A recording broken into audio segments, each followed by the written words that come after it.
9절은 제가 읽고 10절은 우리 성도님들이 읽어주시겠습니다. 너희를 부르사 자신의 아들 예수 그리스도 우리 주와 교제하게 하시는 하나님은 신실하시도다.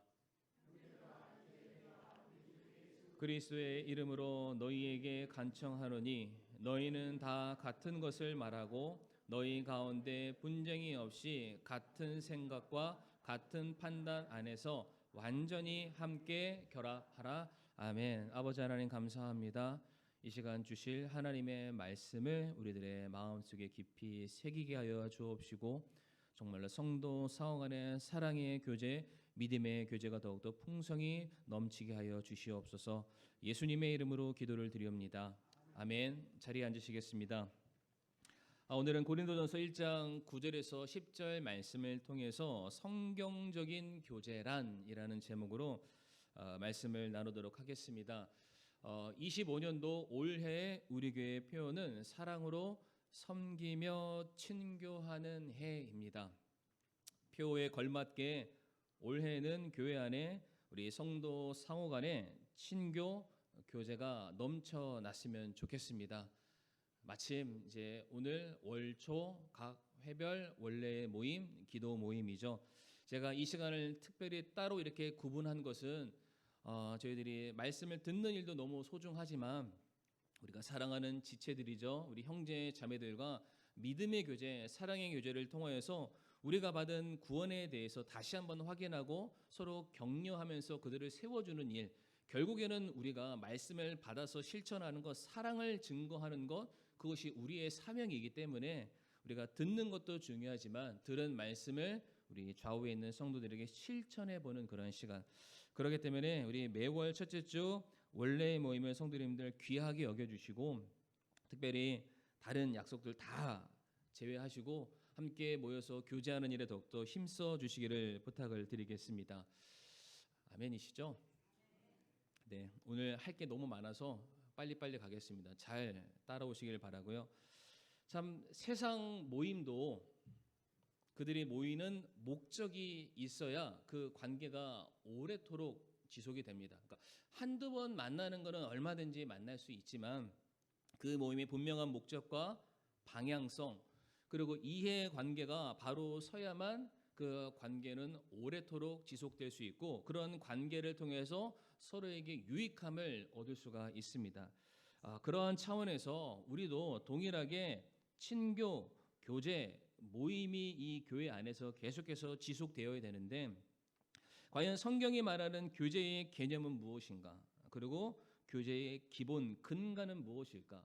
어떤 것이 하나님께서 기뻐하시는 교제이고 우리가 어떻게 친교하고 어떻게 모여야 우리가 서로가 더욱더 하나가 되는 연합을 이룰 수 있는 것일까? 우리가 말씀을 통해서 찾아보기를 원하는데 참 바라는 것은 우리 교회 안에 성도 상호 간의 모임이 마치 세상 사람들의 친목회, 동호회, 개 모임 그 정도의 수준으로 끝나는 것이 아니라 정말로 말씀 그대로 서로를 돌아보고 사랑과 선행으로 격려하며 우리가 더욱더 예수 그리스도를 닮아가기 위해서 애쓰고 바로 이 자리에 내 이름을 높이는 것이 아니라 하나님의 이름을 높이고 하나님의 나라를 세워나갈 수 있는 그런 복된 모임, 성경적인 교제가 우리 교회 안에 넘쳐날 수 있기를 바라겠습니다. 그래서 제가 한 세 가지를 통해서 우리 성도님들과 함께 은혜를 나누기를 원하는데 과연 성경적인 교제란 어떤 것을 말하는 것인가? 첫 번째로 성경적인 교제는 한 마음을 갖는 것입니다. 어떤 걸 갖는 것이라고요?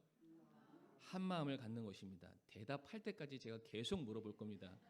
제가 이제는 안 되겠습니다. 제가 어떻게 해서든 때를 써서라도 성도님들을 끝까지 제가 끌고 가도록 할 텐데 잘 따라오시길 바라고요.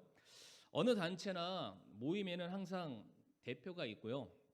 그리고 그 대표가 되기 위해서 서로가 경쟁을 합니다. 그러나 교회의 경우에는 이미 머리 대신 예수님이 계십니다.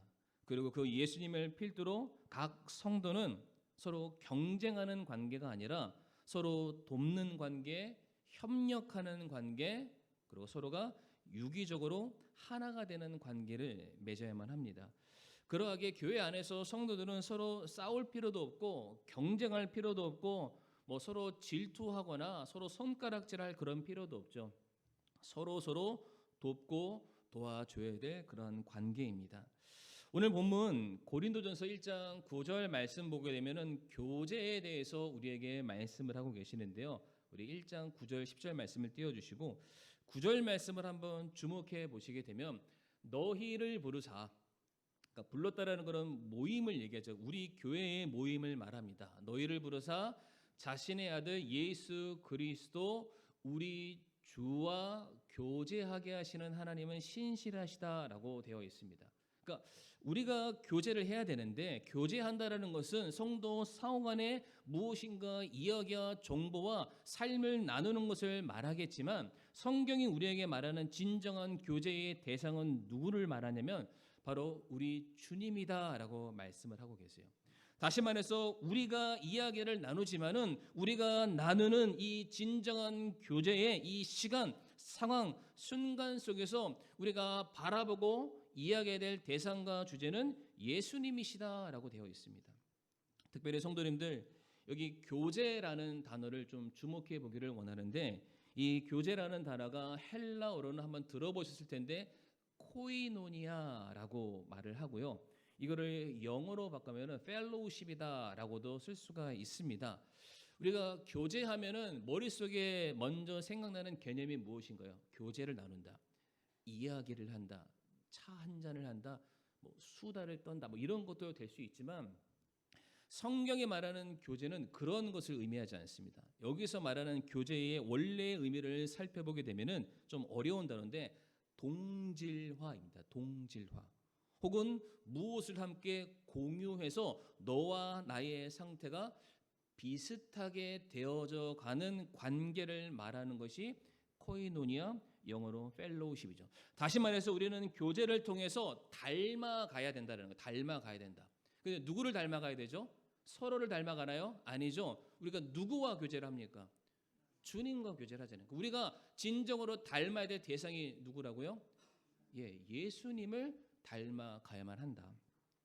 그러니까 우리가 나눠야 될 교제의 대상이 예수님이셔야 되고요. 우리가 닮아가야 될 대상도 예수님이셔야 되고, 우리가 궁극적으로 추구해야 될 모든 것이 예수님이셔야 된다. 그러니까 우리가 나누는 교제 가운데 물론 상대방이 서로 모였으니까 내가 어떻게 살았고 너는 어떻게 지냈고 얼마든지 이런 이야기를 나눌 수 있겠지만은, 그러한 얘기로 끝나는 그런 교제가 아니라 그 모임 가운데 주님이 내가 두세 사람 가운데 내가 너희와 함께 있다라는 그 말씀처럼 항상 주님의 이름이 우리의 교제 가운데 항상 먼저 드러나야 된다는 것이죠. 오늘 본문 1장 10절 말씀도 한번 보시겠습니다. 형제들아, 이제 내가 우리 주 예수 그리스도의 이름으로 너희에게 간청하노니 너희는 다 같은 것을 말하고 너희 가운데 분쟁이 없이 다 같은 생각과 같은 판단 안에서 완전히 함께 결합하라라고 되어 있죠. 계속 같이. 근데 성도님들, 여기서 같이라는 것은 주님을 뺀 너와 나의 생각의 통일성을 말하는 것이 아닙니다. 사람은 다르기 때문에 그 의견을 일치하는 데 굉장히 많은 어려움이 있는데, 제가 이 10절 말씀을 조금 이해하기 쉬우라고 하나의 모형을 하나 그려왔는데요. 우리 집사님 한번 띄워주시면 감사하겠습니다. 네, 이게 교회예요.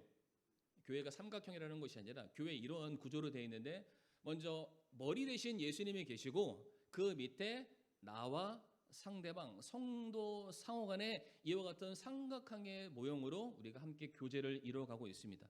근데 실질적인 교제는 나와 상대방이 하는 거죠. 나와 옆에 있는 성도들의 교제를 나누게 되는데, 물론 우리가 오랜 시간 함께 했기 때문에 이 사람이 어떠한 삶을 살아왔고 이 사람이 나에게 어떠한 사람인지 충분한 정보가 우리에게는 있기는 합니다. 그러나 우리가 인간인지라 서로가 다른 것을 생각할 수밖에 없고요. 다른 것을 추구할 수밖에 없고 다른 인생을 살아갈 수밖에 없습니다. 아무리 상대방이 내게 좋은 말을 한다 할지라도 나는 그 말을 들으면서 가려 듣게 되어 있어요. 내가 듣고 싶은 것만 듣게 되어 있고, 설령 그 말이 아무리 좋다 할지라도 내 귀에 거슬리면은 그것을 평가하고 판단하고 때로는 시기하고 질투하는 모습들이 우리 안에 있을 수밖에 없어요. 다시 말해서 나와 상대방이 우리가 하나 되자 아무리 목소리를 높여 외쳐도 우리는 결국에는 하나가 되기는 너무 힘듭니다. 남남으로 지낼 수밖에 없죠. 자, 그런데 하나 넘겨주시고요. 아까 봤었던 고린도전서 1장 9절 말씀에 우리의 교제는 주님과의 교제라고 말씀을 하셨잖아요. 그러니까 우리가 교제를 나눌 때 물론 우리 서로가 교제를 나누지만은 그 교제가 우리의 얼굴만을 바라보는 교제를 말하는 것이 아니라 함께 주님을 바라보는 교제를 하게 되면은 우리는 점차 우리가 예전에 신앙의 저급한 수준에서 고급한 수준으로 성장하게 돼요. 올라가게 돼요. 주님을 닮아가게 되잖아요. 근데 올라가면 올라갈수록 나와 상대방의 관계가 어떻게 되나요? 조금씩 그 거리가 좁아지게 됩니다. 우리가 서로 이야기하고 우리가 서로 무엇인가를 논의하는 것은 아니지만은 내가 추구하는 예수 그리스도를 서로가 똑같이 바라보기 시작했더니 우리가 바라고 우리가 소망하고 우리가 원하는 내용들이 점차 같아지기 시작을 하는 거예요. 그러한 친교 속에서는 분쟁이 일어날 수가 없습니다. 왜? 내 이름을 주장하는 게 아니잖아요. 서로의 것들을 내려놓고 주님의 것을 우리가 서로 세우기 때문에 그 관계는 더욱더 하나가 될 수밖에 없다는 것이죠. 그러니까 그러한 관계 속에서는 서로를 본받아 가는 것도 전혀 틀리지 않은 이야기가 될 수가 있습니다. 자, 중요한 것은 우리가 하나가 돼야 되는데, 그러니까 우리가 서로 어떠한 팔을 만들고 어떤 끼리끼리 이런 하나가 아니라 주님을 바라보면서 우리가 하나가 되어야 되는데, 문제는 우리 자신이 상대방과 같지 않다는 것을 인정하면서 시작을 해야 됩니다. 그러니까 이것을 인정 안 하면은 우리가 이것이 하나 되는데 많은 어려움이 있습니다. 고린도전서 12장 29절 말씀을 한번 보여주시고요. 12장 29절 말씀 보게 되면 모두 사도이겠느냐, 모두 대언자이겠느냐, 모두 교사이겠느냐, 모두 기적을 행하는 자이겠느냐. 지금 교회 안에 있는 성도들을 향해서 바울이 말하는 거예요. 우리가 예수 그리스도라는 한 분을 모시고 이 한 지체로서 모여 있기는 하지만 우리들이 가지고 있는 저마다의 인생과 재능과 은사와 모든 추구하는 바가 다 다를 수 있다라는 거예요. 심지어 예수님께서는 그 고린도전서 12장 말씀 보게 되면 내가 서로 다른 지체를 내 몸 안에 두었다라고 말씀을 하세요. 다 다르다라는 거예요. 그런데 그 이어지는 25절 말씀 한번 띄워주시겠습니까? 이와 같이 다름을 주신 이유를 설명하실 때에 이것은 몸 안에 분쟁이 없게 하고 오직 지체들이 서로 같은 보살핌을 받게 하려 하심이라라고 되어 있습니다. 이거 굉장히 중요한 포인트입니다. 그러니까 나와 상대방이 다른데 다르다고 해서 내가 가진 게 더 많으니까 내가 너보다 더 나아 우위에 올라가라는 그런 교만함을 주시기 위한 다름이 아니라 내가 가진 게 있고 너가 가진 게 있는 거예요. 내가 잘하는 게 있고 상대방이 잘하는 게 있다라는 겁니다. 그것을 가지고 서로가 도와줬을 때 더욱더 하나가 될 수 있고 교회가 시너지를 일으켜서 더 풍성한 열매를 맺어갈 수 있게 된다라고 말씀을 하고 계세요. 뭐라고 되어 있죠? 서로 같은 보살핌으로. 일방적으로 누구만 섬기라라고 말씀하지 않습니다. 물론 먼저 된 자, 나중 된 자 있을 수 있죠. 그러나 일방적으로 나만 사랑받는 대상이 아닙니다. 내가 받은 사랑을 누군가에게는 전해줄 수 있어야 되죠. 그러기 위해서 중요한 것은 서로의 다름을 인정해 줘야 됩니다. 그런데 그 다름이 나보다 못함이 아니라 내가 없는 것을 그를 통해서 내가 체험받을 수 있다. 그러니까 이 옆에 성도가 없으면, 이 옆에 있는 자매가 없으면 내가 완전해지지 못하는 거예요. 아마 성도님들 그런 거 많이 느껴보셨을 거예요. 교회 안에서 내가 뭔가를 열심히 하고 내가 최선을 다하고 있지만 그것으로 인해서 내가 온전하게 교회를 세워나갈 수 없습니다. 옆에 있는 어떠한 성도의 작은 손길이라도 더해져야만 교회는 건강하게 세워져 나갈 수 있다는 것이죠. 자, 그래서 우리가 항상 교회의 롤 모델, 야, 우리가 이런 교회를 닮아가자라고 말할 때 항상 먼저 언급되는 교회가 예루살렘 교회가 있는데, 예루살렘 교회가 그렇게 부흥하고 성장할 수 있었던 것은 사도 베드로가 한번 나가서 복음을 전하면 3,000명씩 왔기 때문에 그래서 교회가 성장했다. 성경은 그렇게 말하지 않습니다. 오히려 교회에 호감을 얻어서 수많은 사람들이 더해진 것은 그 교회의 성도들이 이와 같은 마음으로 섬겼기 때문에 가능했다라고 말을 하는데, 사도행전 2장 44절에서 46절 말씀을 한번 보시면 계속해서 반복되는 포인트가 나오죠. 믿은 모든 사람들이 함께 지내며 모든 것을 공동으로 소유하고 자기의 소유와 재산을 팔아서 각 사람의 필요대로 모든 사람에게 나눠주고, 내가 주고 싶은 거, 내 생각, 내 주관을 사람들에게 막 앞세우는 것이 아니라 그 상대방이 무엇을 원하는지에 초점을 두고 그 필요를 채우기 위해서 모든 성도들이 솔선수범 헌신하는 자세, 한 마음을 품기 위해서 그와 같은 자세로 교회를 세워왔다. 또 날마다 한 마음이 되었다. 그러니까 교회가 성장하는 것은 바로 여기 있다라는 겁니다. 그러니까 누구 하나 잘난 사람 한 사람 때문에 교회는 성장하는 것이 아닙니다. 모든 성도가 한 마음이 되어서 서로를 돌아보는 일에 힘쓰게 되었을 때, 옆에 있는 성도를 나와 같이 여기는 사랑의 마음을 품게 되었을 때, 그러한 친교, 그러한 교제, 서로 닮아가고자 하는 그러한 모습이 우리 교회 안에 충만하게 넘치게 되었을 때 교회는 자연히 성장할 수밖에 없다라는 것이죠. 그래서 성경 우리에게 뭐라고 말씀하시냐면, 주님께서 이렇게 하나 되게 한 것을, 우리를 불러 모으셨잖아요. 이렇게 하나 되게 한 것을 힘써 지키라라고 말씀하십니다. 다 같이 에베소서 4장 2절 3절 같이 한번 읽어보겠습니다. 시작. 모든 겸손과 온유와 오래 참음으로 사랑 안에서 서로 참아주며 화평에 매는 띠로 성령이 하나 되게 하신 것을 힘써 지키라. 아멘. 하나 되게 하신 것을 힘써 지켜야 되는데, 2절 말씀에 이 힘써 지키기 위해서 우리가 해야 되는 것이 뭔가요? 참는 겁니다. 뭐라고요? 참는 거. 선생님들 다 저 마음에 안 드시잖아요. 하지만 왜 웃으셨죠? 참으면서 더 나아지고 더 좋아지고 더 예수님 닮아갈 것을 기대하는 마음으로 좀 참는 겁니다.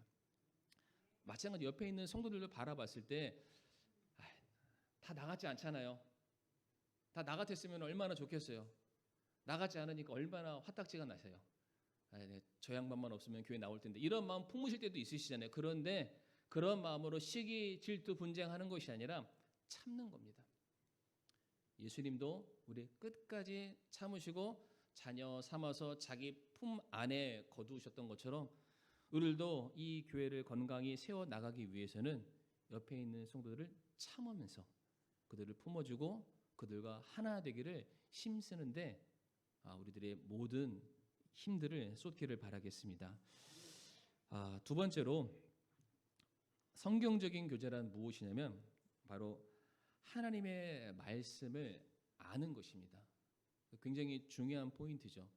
그러니까 우리가 교제의 대상, 닮아가야 할 대상도 주님이지만 그냥 주님 하고 끝나는 것이 아니라 주님께서 과연 우리에게 무엇을 말씀하셨는지, 우리를 통해서 무엇을 이루시기를 원하는지, 그분의 명령과 그분의 말씀이 항상 우리가 나눠야 될 교제의 중심의 자리를 잡아야 된다는 겁니다. 빌레몬서 1장 5절에서 6절 말씀, 주 예수님과 또 모든 성도들을 향해 내가 품은 내 사랑과 믿음에 관하여 듣기 때문이라. 또 내가 그리하면 너희 믿음을 나누는 일이 그리스도 예수님 안에서 너희 안에 있는 모든 선한 것을 인정받음으로 말미암아 효력 있게 하려 함이라 라고 되어 있습니다. 간단하게 설명드리면, 지금 바울이 자기의 영적인 제자이자 또 그가 교회에 이제 감독으로 세웠던 빌레몬에게 쓴 편지인데, 바울이 말하기를 지금 빌레몬을 칭찬하고 있습니다. 칭찬의 내용은 뭐냐면, 그 교회 안에 있는 모든 성도들에게 그러니까 빌레몬의 사랑과 믿음이 풍성하게 전해지고 있음을 내가 들어서 너무 감사하다. 빌레몬아, 잘하고 있다라고 말합니다. 다시 말해서 지금 빌레몬이 교회 안에 있는 성도들과 굉장히 교제를 잘하고 있다라고 지금 말하는 거예요.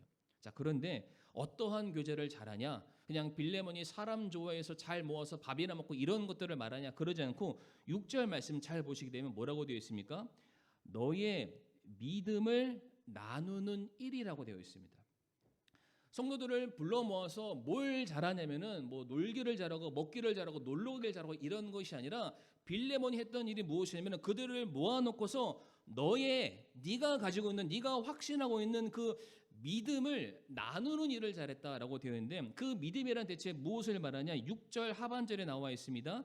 그리스도 예수님 안에서 너희 안에 있는 모든 선한 것을 인정받은 것.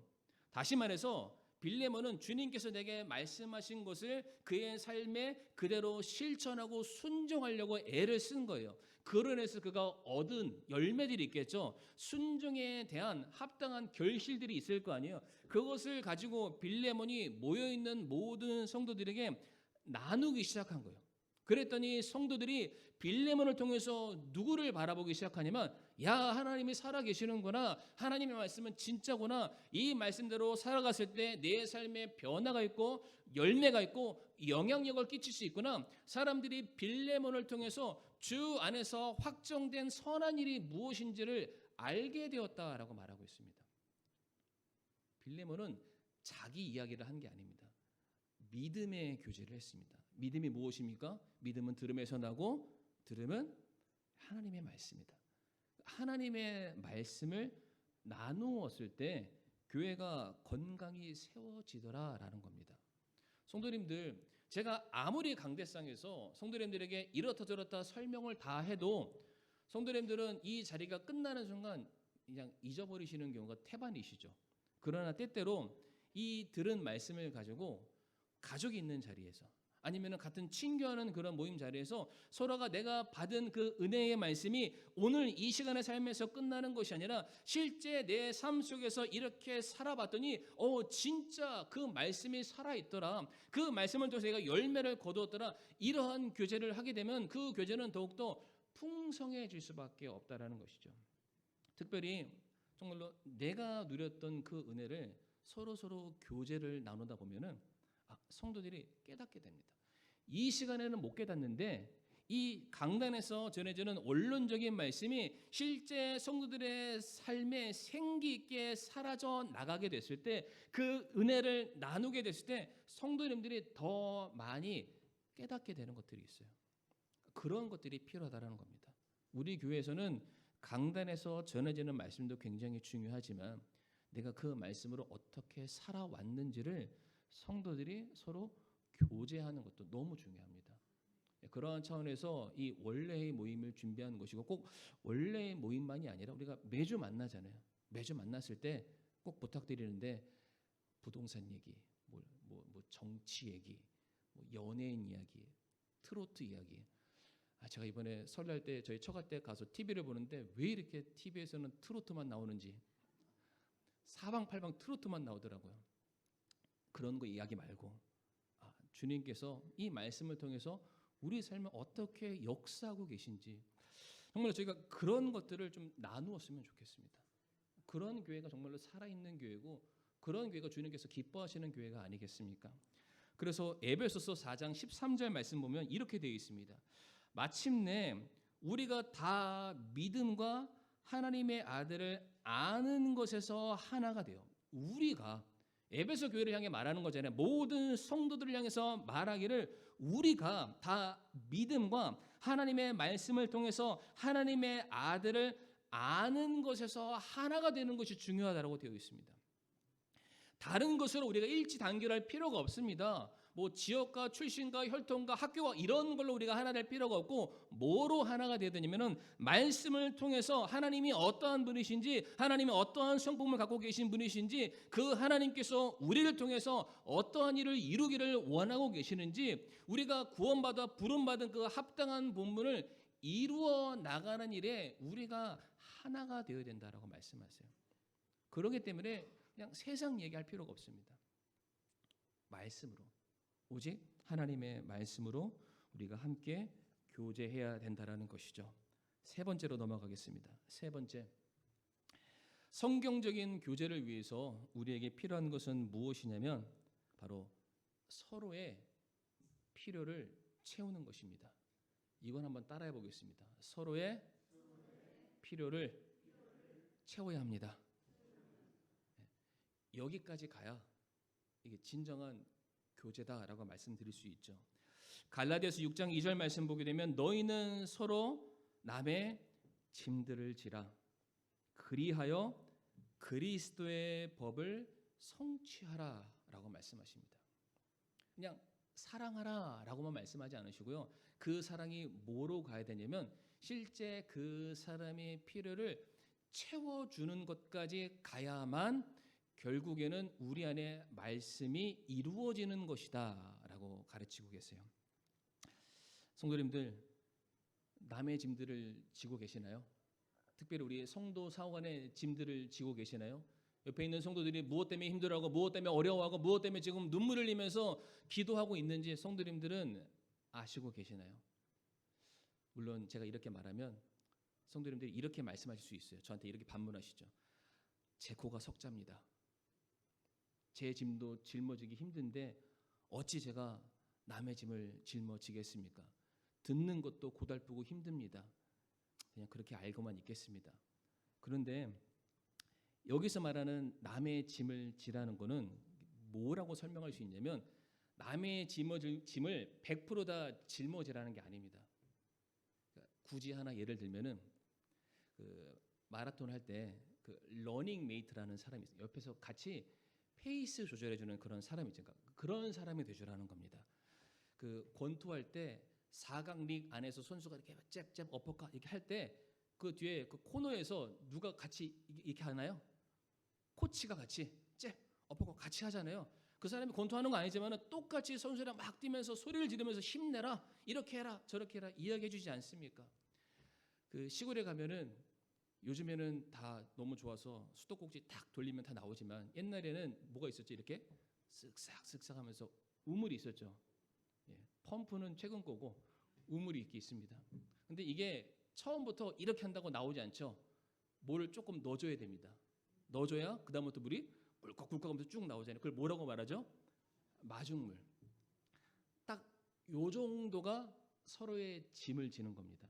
제가 성경적인 예를 두 가지를 말씀드릴 텐데 사도행전 3장 말씀 가보게 되면은 성전 미문 앞에 앉아 있는 안진뱅의 사건을 기억하실 겁니다. 그때 이제 베드로가 그를 만나서 은과 금은 내게 없거니와 나사렛 예수 그리스도 이름으로 일어나 걸으라. 그런데 그 사람이 성경 말씀은 뭐라고 되어 있냐면 누가 나를 데려다가 여기 앉혀줬다라고 되어 있어요. 물론 그의 가족이겠죠. 그러니까 누군가 그를 바울을 만나고 은혜를 접할 수 있는 자리로 데려다 줬기 때문에 그 사람에게 구원의 놀라운 역사가 일어난 거예요. 그러니까 그 사람이 이 사람을 고친 것은 아니죠. 그러나 그 자리에 갈 수 있도록 도와준 겁니다. 베데스다 연못 38년 동안 앉아서 고생했던 그 사람을 기억하시겠죠? 그 사람 역시 뭐라고 말합니까? 누가 나를 저기다 데려다 주는 사람이 없으니까 내가 고침받지 못했다라고 하소연하지 않습니까? 우리의 역할이 딱 그겁니다. 우리의 역할이 이 사람이 힘든 시간을 보내죠. 어려운 시간을 보낼 수 있습니다. 그런데 그것 때문에 내가 하나님을 바라보는 일을 중단하지 못하도록 옆에서 격려해 주는 겁니다. 여전히 하나님이 살아계시고 여전히 하나님이 우리 가운데 일하고 계시고 하나님께서 당신을 절대로 포기하지 않는다. 이런 말들을 계속 해주는 것. 그 사람이 짊어지고 있는 100이라는 짐이 있으면은 한 2, 3 덜어주면서 같이 한번 가보자라고 말해 주는 것이 서로의 짐을 짊어지라라는 뜻입니다. 그러니까 성도님 아마 그런 거 경험해 보셨을 거예요. 너무 힘들고 너무 어려울 때 옆에 있는 성도가 마치 이 모든 상황을 다 아는 것처럼 갑자기 전화하거나 문자 보내서 힘내 한마디 하면 어떠시나요? 위로받습니다. 그런데 그 성도의 그 위로를 통해서 우리가 누구를 기대하게 되나요? 야, 사람도 내 형편을 이렇게 돌아봐 주는데 하나님은 얼마나 나를 더 잘 아실까? 야, 이 사람도 나에게 자기의 사랑을 다 이렇게 베풀지 못해서 안타까워하는데 하나님은 얼마나 나를 향해 그분의 사랑을 베풀려고 지금 준비하고 계실까? 우리가 다 도울 수는 없습니다. 그러나 그들이 쓰러지거나 넘어지지 않도록 우리가 손을 내밀고 한번 일으켜 주는 것. 이게 서로의 짐을 나누어 주는 것이죠. 그랬을 때 결국 그리스도의 법이 성취된다라고 말씀하십니다. 특별히 우리가 교회 안에서 이렇게 돌봐줘야 될 대상들이 있습니다. 사도행전 6장 말씀 보게 되면 예루살렘 교회 집사가 선출되고 세워진 이유를 성도님들 아실 거예요. 사도들이 말씀 전하는 것과 기도하는 것에 전무하기 위해서. 그래서 대신에 집사들이 고아와 과부와 같은 사람들을 이렇게 챙겨줬다라고 되어 있죠. 그러니까 이게 결국에는 뭐 오늘날 교회 안에 뭐 고아와 과부를 도와 이런 뜻이 아니라 실질적으로는 이제 교회 안에 막 더해진 새로운 영혼들 있잖아요. 그들이 어찌 따지고 보면은 가족도 없고 연고도 없는 사람들이 온 거예요. 마치 영적인 과부와 고아처럼 보일 수가 있습니다. 우리가 그들을 그냥 지나쳐서는 안 된다는 겁니다. 새로운 영혼들이 교회에 더해지고 너무 또 오랜만에 누군가 교회에 더해지고 참 마음이 쓸쓸하고 외로운 그런 사람들을 찾아가서 우리가 격려해 줘야 됩니다. 사랑으로 섬겨 줘야 됩니다. 그들을 말씀으로 가르쳐 줘야만 하는 것이죠. 그렇게 할 때 그러한 교제가 우리 교회 안에 넘쳐나게 될 때 저는 우리 반석교회가 더욱더 부흥하고 성장하게 되리라고 확신합니다. 그래서 로마서 15장 1절과 2절 말씀 보게 되면 그런즉 우리 강한 자들은 마땅히 약한 자들의 연약함을 담당하고 우리 자신을 기쁘게 하지 말아야 하리라. 우리 각 사람은 자기 이웃을 기쁘게 하여 그의 유익을 구하고 그를 세워 주어야 할지니라. 우리 강한 자들, 돈 많이 가진 사람 그런 사람 말하는 게 아니라요. 먼저 된 사람을 말합니다. 먼저 된 사람. 단 하루라도 먼저 구원받고 먼저 교회에 더해져서 주님으로부터 또 다른 성도로부터 내가 사랑받은 것을 인정하는 분들이라면 새로 더해지는 영혼들을 향해서 그 사랑 베풀기를 힘써야 된다. 그럴 때 우리 교회는 하나가 될 수가 있습니다. 이 말씀을 마무리하겠습니다. 요한복음 15장 5절 말씀 함께 우리가 읽겠습니다. 요한복음 15장 5절 말씀 시작. 나는 포도나무요 너희는 가지니라. 사람이 내 안에 거하고 내가 그 안에 거하면 바로 그 사람은 많은 열매를 맺나니 나 없이는 너희가 아무것도 할 수 없느니라. 아멘. 예수님이 뭐라고 말씀하셨냐면 너희는 나 없이 아무것도 못해 라고 말씀하셨어요. 너희는 나를 떠나서는 아무것도 아니야. 우리가 미천한 존재다라고 말씀하시는 것이 아니라 너와 나가 꼭 반드시 함께 있어야 될 합당한 이유를 말씀하십니다. 우리가 주님 안에 거할 때 온전해질 수 있고 주님 안에 거할 때 우리는 완전해질 수가 있습니다. 자, 그런데 예수님께서 자기 자신을 향해서 말씀하시기를 또한 자기를 교회다라고 말씀하셨어요. 그러니까 예수님이 교회신 거예요. 우리가 그 예수님의 교회된 몸의 지체로서 함께하고 있죠. 그러니까 성도는 예수를 떠나서 아무것도 할 수 없는 것처럼 예수님의 몸 대신 교회를 떠나서도 우리는 아무것도 할 수가 없습니다. 물론 교회를 떠나서도 제가 할 거 다 하는데요. 이런 분들은 제가 어쩔 수 없습니다. 그러나 우리가 교회 안에 믿음의 교제와 말씀의 교제와 사랑의 교제를 통해서 내가 위로받고 격려받는 것을 통해서 우리는 건강하게 자라나갈 수 있다는 것이죠. 성도님도 혹시 캠핑 좋아하시나요? 캠핑? 아무도 안 좋아하시는 걸로 판결이 났습니다. 캠핑의 꽃은 맨 마지막에 이렇게 화덕 같은 데다가 이제 불을 지펴서 요즘 거기다 불멍도 하고 맛있는 것도 먹고. 근데 거기다가 불을 지피려면 이게 나무까지 하나면 될까요? 너무 당연한 거 말씀드리니까 유치하더라도 끝까지 들어주세요. 이런 거 조그만한 나무 젓가락 하나 갖다 놓는다고 해서 불이 지펴지지도 않고요. 타다가 그냥 꺼져버리고 따뜻하지도 않고 요리도 못합니다.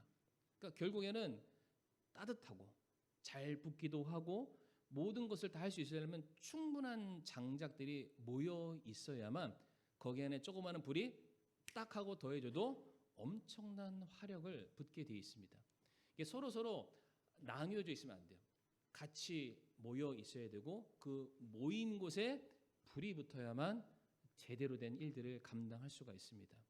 저는 우리 교회 모든 성도님들이 각계 전투죠. 제각기 잘하는 게 아니라 우리가 다 같이 모여서 한 마음이 되어서 한 주님을 바라보면서 주님의 뜻을 이루어 나가는 일을 위해서 서로가 무엇인가를 좀 내려놓고 채워주는, 그래서 정말로 뜨거운 주님의 그 능력의 불길이 우리에게 더욱더 넘쳐나기를 소망합니다.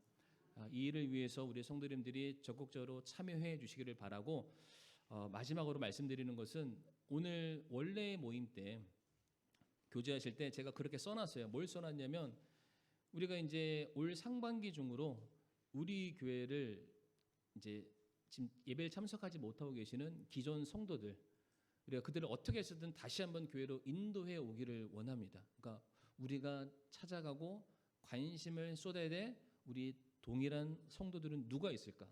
그들의 이름을 한번 좀 써주시고, 그리고 그들을 위해서 우리가 무엇을 준비하면 좋을까? 그런 것들 한번 아이디어를 내서 저에게 주시면 제가 오늘 상반기 중으로 그걸 잘 준비해서 우리가 홈커밍 데이죠. 다시 집으로 돌아와서 다시 우리가 하나가 되는 그런 놀라운 일들이 있기를 정말 기대하고 소원합니다. 이 일에 성도님들의 많은 참여와 협조를 부탁을 드리겠습니다. 다 같이 머리 숙이시고요. 오늘 말씀을 다시 한번 떠올리시면서 잠시 기도하도록 하겠습니다. 한 마음, 한 말씀, 그리고 섬김의 모습이 우리에게 있기를 소망합니다.